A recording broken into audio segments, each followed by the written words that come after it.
পরিষ্কারভাবে জনগণ যেখানে বলে দিয়েছে এটা আমরা চাই সেটাকে আপনাদের গ্রহণ করা উচিত, কারণ সেটার মাধ্যমে আপনারা জনগণকে শ্রদ্ধা জানাবেন এবং সেই শ্রদ্ধা যদি আপনারা না জানাতে পারেন তাহলে সত্যিকার অর্থে আপনার জনগণের প্রতিনিধি না।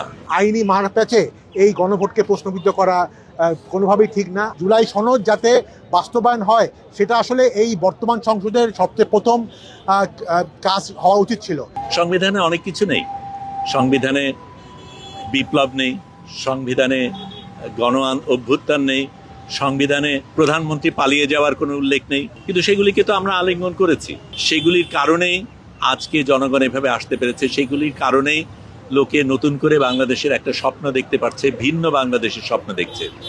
সেই আকাঙ্ক্ষার থেকেই তারা আপনাদের রায় দিয়েছে, ভোট দিয়েছে, আপনারা এখানে এসছেন এবং আপনারা এসছেন এই কারণেই যে তারা মনে করে আপনারা আমাদের একটা ভিন্ন বাংলাদেশ দেবেন। সেই ভিন্ন বাংলাদেশে যাবার পথে আপনারা রস্যকার দীর্ঘকার, রস্যই দীর্ঘ এগুলি নিয়ে বিতর্ক না করে মোটা দাগে যেই জিনিসগুলি হওয়া দরকার, যেই জায়গায় বাংলাদেশ যাওয়া দরকার এবং সেখানে পরিষ্কারভাবে জনগণ যেখানে বলে দিয়েছে এটা আমরা চাই সেটাকে আপনাদের গ্রহণ করা উচিত, কারণ সেটার মাধ্যমে আপনারা জনগণকে শ্রদ্ধা জানাবেন এবং সেই শ্রদ্ধা যদি আপনারা না জানাতে পারেন তাহলে সত্যিকার অর্থে আপনার জনগণের প্রতিনিধি না। এবং যেখানে বলা হয় জনগণ সবচাইতে উপরে, সংবিধানের ওপরে, সেখানে জনগণ যেখানে রায় দিয়েছে সেই রায় আপনাদের গ্রহণ করা এত কঠিন হতে পারে না। দ্বিমত থাকবে, আপনার আছে, আমার আছে, আমাদের সকলের আছে, তারপরেও সার্বিকভাবে আমরা যে জিনিসটা দেখি, বিশ্বাস করি এবং জনগণ যেটাকে চায়, আলিঙ্গন করেছে, সেটাকে গ্রহণ করা আমাদের প্রত্যেকের কর্তব্য। সংসদের কাছে আমাদের প্রত্যাশা ছিল, সবচেয়ে আগে প্রত্যাশা ছিল যে এই যে গণ অভ্যুত্থান হলো এবং তার মধ্য দিয়ে যে জাতীয় একটা আকাঙ্ক্ষা তৈরি হয়েছিল দীর্ঘমেয়াদী সংস্কারের জন্য, যাতে বাংলাদেশে ভবিষ্যতে আর কখনো কোনো স্বৈরাচার না হয়, সব কিছু জবাবদিহিতার মধ্যে থাকে, সেটাই আসলে জুলাই সনদ। সেই জুলাই সনদ যাতে বাস্তবায়ন হয় সেটা আসলে এই বর্তমান সংসদের সবচেয়ে প্রথম কাজ হওয়া উচিত ছিল।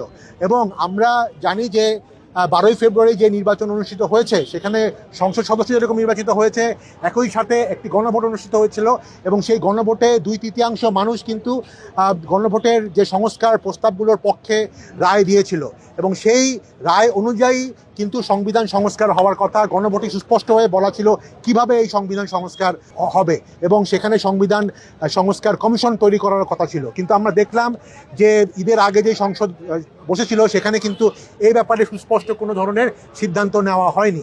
আমরা আশা করছি এবং আমরা দাবি করছি যে আজকে যেই সংসদ বসবে সেখানে সবচেয়ে প্রথমেই এই ব্যাপারে সুস্পষ্টভাবে একটা সিদ্ধান্ত হবে সরকারের দলের পক্ষ থেকে। এবং আমরা আসলে আরও আশঙ্কা প্রকাশ করছি যে এবং উদ্বেগ প্রকাশ করছি সরকারের কিছু সিনিয়র নেতৃবৃন্দর কথায়, যেখানে বলা হয়েছে যে এই গণভোট সংবিধান সম্মত কিনা সেই সম্পর্কে প্রশ্ন তোলা হচ্ছে। আমরা মনে করি যে জনগণ সকল সংবিধানের ঊর্ধ্বে।